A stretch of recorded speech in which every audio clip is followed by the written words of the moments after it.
अस्सलाम वालेकुम स्टूडेंट्स। आज हमारा रियल एनालिसिस का लेक्चर नंबर 6 है। इसके अंदर हम कुछ इम्पोर्टेंट इनइक्वालिटीज को स्टडी करेंगे। Absolute value of a real number को डिस्कस करेंगे और सीक्वेंसेस को स्टार्ट करेंगे। सीक्वेंस वाला चैप्टर भी हम आज इंशाल्लाह स्टार्ट करेंगे और इस लेक्चर के अंदर हम सीक्वेंस की कुछ बेसिक्स को डिस्कस करेंगे।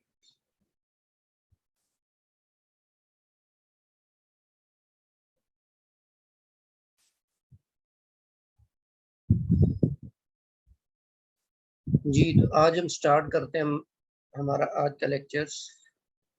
First of all, there are some results about inequalities.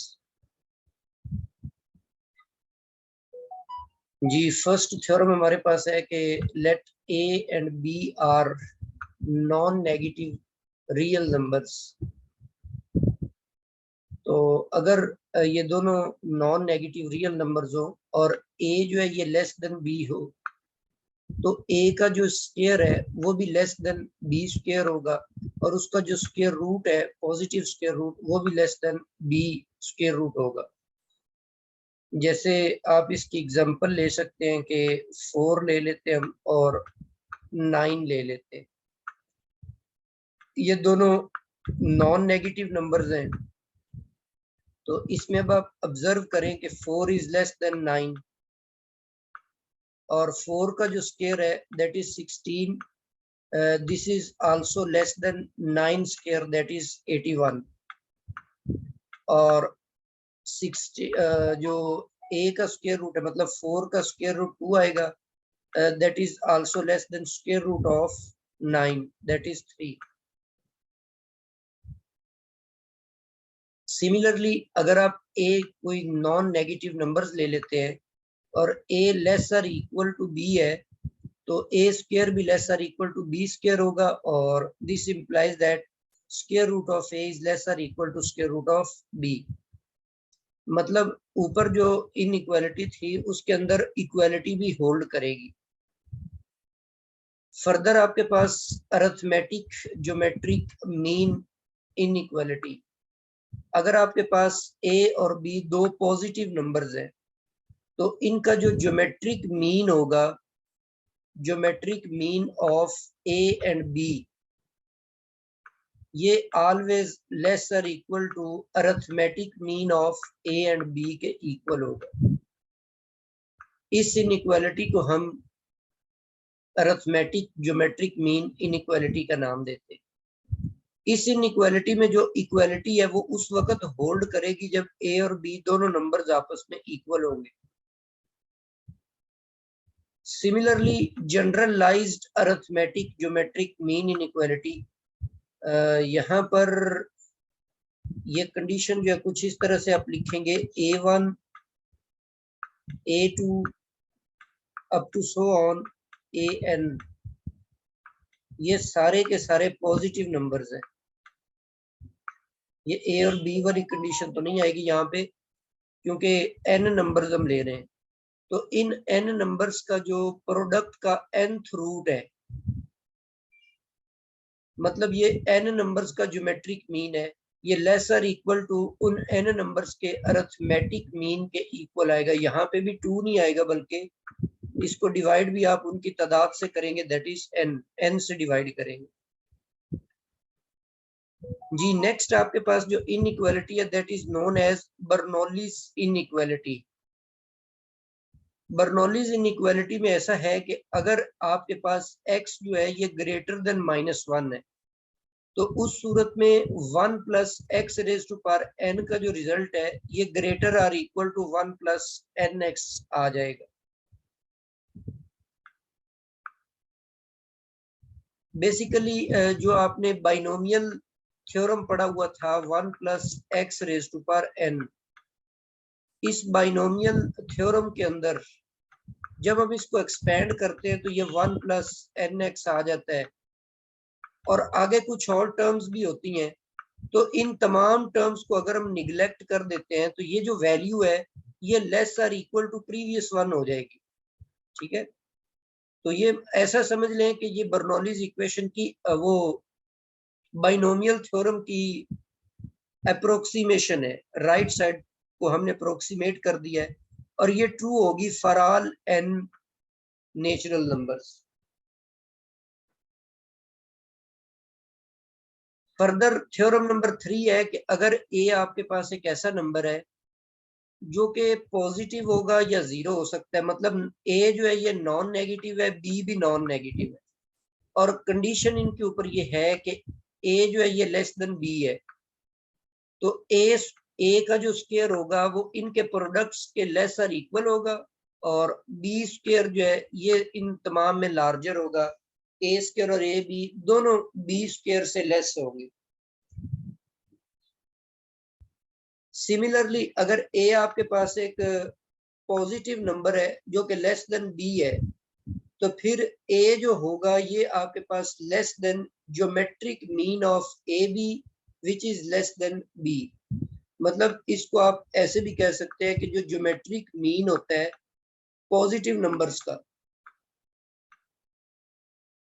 Positive numbers का ज्योमेट्रिक मीन a और b के दरमियान लाई करता है। फर्दर आपके पास है कि for all a b belonging to R. अच्छा, ये जो इनइक्वालिटी है ये अरिथमेटिक मीन के लिए भी होल्ड करती है, वैसे वो मैंने यहाँ पे लिखा हुआ नहीं है।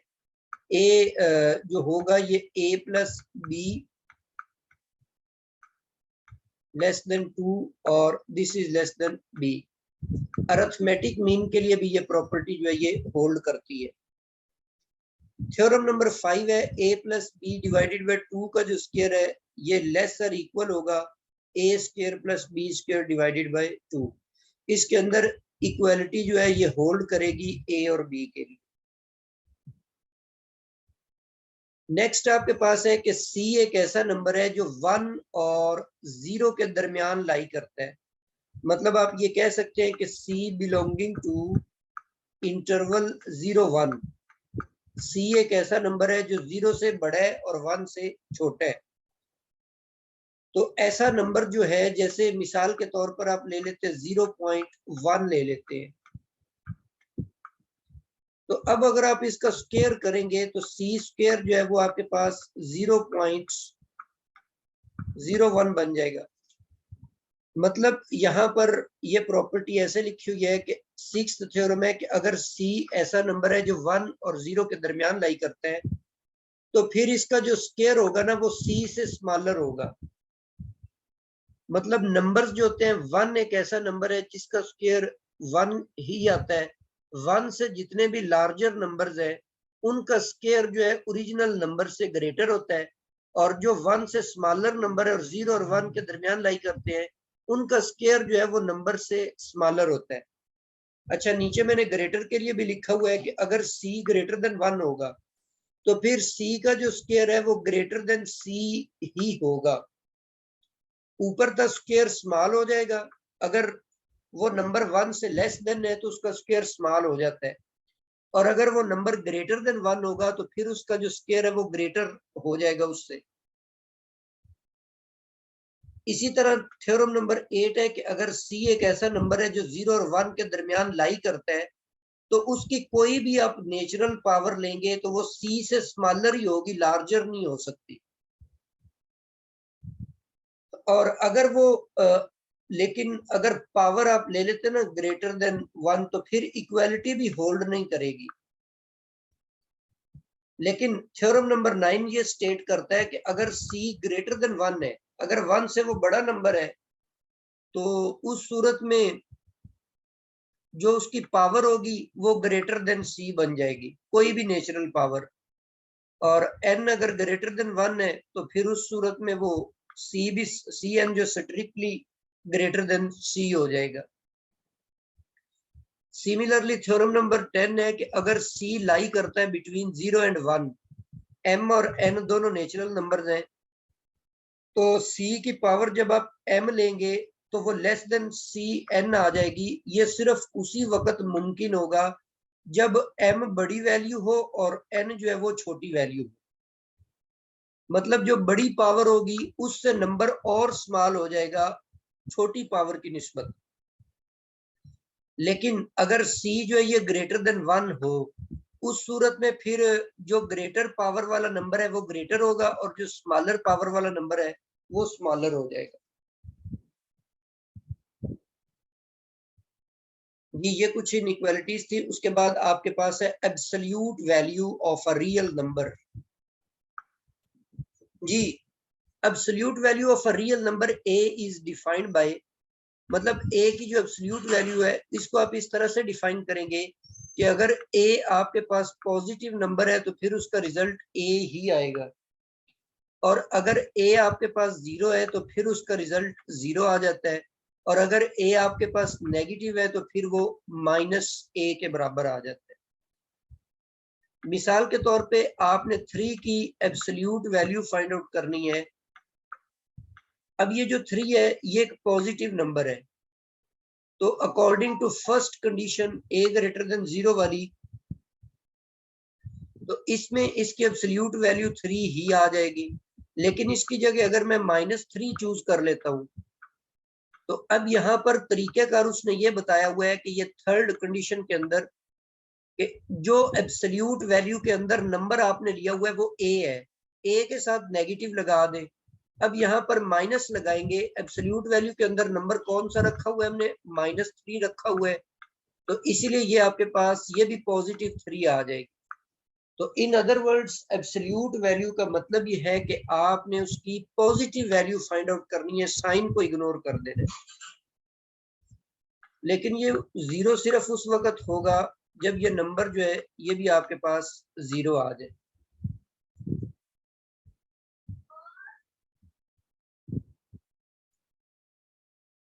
एब्सोल्यूट वैल्यू की कुछ प्रॉपर्टीज है। अगर x और y आपके पास 2 रियल नंबर्स है, तो जो उनके प्रोडक्ट की एब्सोल्यूट वैल्यू है वो उनकी एब्सोल्यूट वैल्यूज के प्रोडक्ट के इक्वल होती है।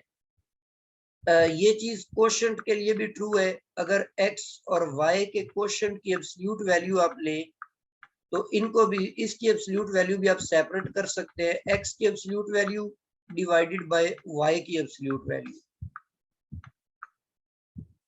जी, एब्सोल्यूट वैल्यू का जो स्क्वायर होता है बेसिकली वो उस नंबर के स्क्वायर के इक्वल ही होता है। और एब्सोल्यूट वैल्यू x की जो है इसको आप इस तरीके से भी डिफाइन कर सकते हैं कि square root of x square. और इसी तरह नेक्स्ट, अगर a आपके पास positive number, non negative number है, तो इसकी एब्सोल्यूट वैल्यू जो है वो लेस और इक्वल टू a है, तो ये सिर्फ उस सूरत में मुमकिन होगा जब x ग्रेटर और equal to -a less than a है। अब ये वेरी यूजफुल है ये जो थ्योरम नंबर 3 लिखा हुआ है, जैसे मिसाल के तौर पे इनइक्वालिटी आपको इस तरह से दी हुई है कि 2x + 3 है, और ये आपके पास इसकी एब्सोल्यूट वैल्यू लेस और इक्वल टू 5 आ जाती है मिसाल के तौर पे। तो अकॉर्डिंग टू दिस कंडीशन अब आप इसको कैसे ओपन करेंगे, उसका तरीकेकार ये होगा कि 2x + 3 इसको आप एज इट इज लेस और इक्वल टू 5 ही लेते हैं, लेकिन लेफ्ट साइड पे ये इसको ग्रेटर और इक्वल टू -5 लिया जाएगा। अब ये 2 इनइक्वालिटीज बन गई हैं। इनमें से इस 3 को अगर आप यहाँ से x की वैल्यू निकालनी है तो 3 दोनों साइड्स पे चला जाएगा, इस तरफ भी जाके माइनस होगा तो 5 - 3 जो है ये 2 बन जाएगा, और ये 3 दूसरी तरफ जाएगा तो -5 और -3 जो है ये मिलकर -8 हो जाएंगे। इस 2 से डिवाइड कर देंगे तो ये बन जाएगा x लेसर इक्वल टू 1 और ग्रेटर और इक्वल टू -4। लो जी, ये आपके पास क्लोज्ड इंटरवल बन गया -4 से लेकर 1 तक। ये इस इनइक्वालिटी का सॉल्यूशन निकल आया। तो ये जो थ्योरम नंबर 3 है ये इस लिहाज से वेरी यूजफुल है कि इसकी मदद से हम इस तरह की इनइक्वालिटीज को सॉल्व कर लेते हैं। जी, सिमिलरली फोर्थ प्रॉपर्टी है कि x + y लेस और equal to absolute value of x plus absolute value of y। इसको हम ट्राई एंगुलर इनइक्वालिटी का नाम भी देते हैं।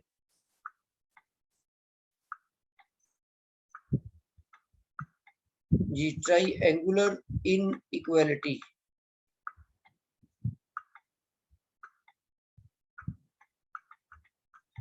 अच्छा फर्दर 5 के अंदर है कि आपने एब्सोल्यूट वैल्यू लेनी है, absolute value of x minus absolute value of y, तो ये लेस और इक्वल टू हो गए absolute value of x minus y। Sixth result हमारे पास है कि x माइनस वाई की जो एब्सोल्यूट वैल्यू है ये लेस और equal to absolute value of x plus absolute value of y। अच्छा यहाँ पर ये जो थ्योरम नंबर 4 है ना ट्राइएंगुलर इनइक्वालिटी, उसके अंदर ये इक्वालिटी जो है ये होल्ड उसी सूरत में करेगी जब x और y दोनों नॉन नेगेटिव, इन दोनों का जो प्रोडक्ट है वो आपके पास नॉन नेगेटिव आ जाए। ये वैसे थ्योरम नंबर 4 के साथ ये पोर्शन अटैच है, मिस्टेकनली यहाँ पर लिखा गया। जी थ्योरम नंबर 7 है कि x माइनस z की जो एब्सोल्यूट वैल्यू है वो लेस और equal to absolute value of x minus y plus absolute value of y minus z। Similarly x minus y की जो एब्सोल्यूट वैल्यू है ये लेस और equal to absolute value of x minus absolute value of y। तो ये आपके पास absolute value से रिलेटेड कुछ रिजल्ट्स थे जो हम आगे चलकर कहीं पर यूज भी करेंगे। ये फर्दर कुछ और रिजल्ट्स भी हैं। अगर आपने if A and B are real numbers, A और बी आपके पास रियल नंबर्स हैं और इनकी जो मिनिमम वैल्यू है, इनमें से मिनिमम वैल्यू उसको आप इस तरीके से डिफाइन करेंगे ए प्लस बी माइनस ए माइनस बी की एब्सोल्यूट वैल्यू डिवाइडेड बाय 2।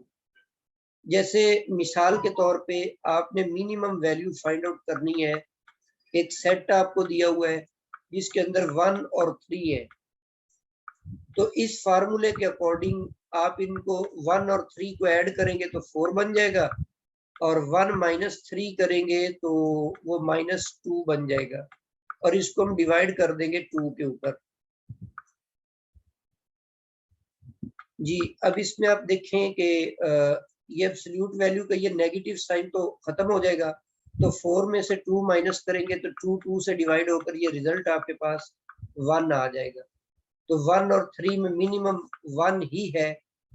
इसी तरह अगर ए बी की आपने मैक्सिमम वैल्यू निकालनी हो तो फिर ए प्लस बी इसमें ऐड करेंगे दोनों के डिफरेंस की absolute value divided by 2। Further theorem number 10 है कि square root of absolute value of x plus y is less और equal to square root of mod x plus square root of mod y।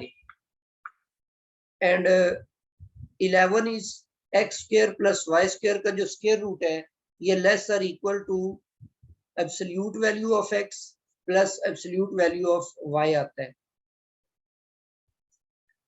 Theorem number 12 है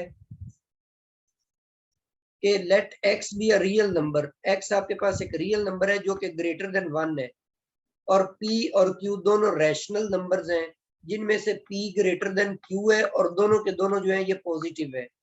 तो फिर x raise to पर p जो है ये ग्रेटर था, -1 divided by p ये लेस देन हो जाएगा x रेज टू पर q -1 डिवाइडेड बाय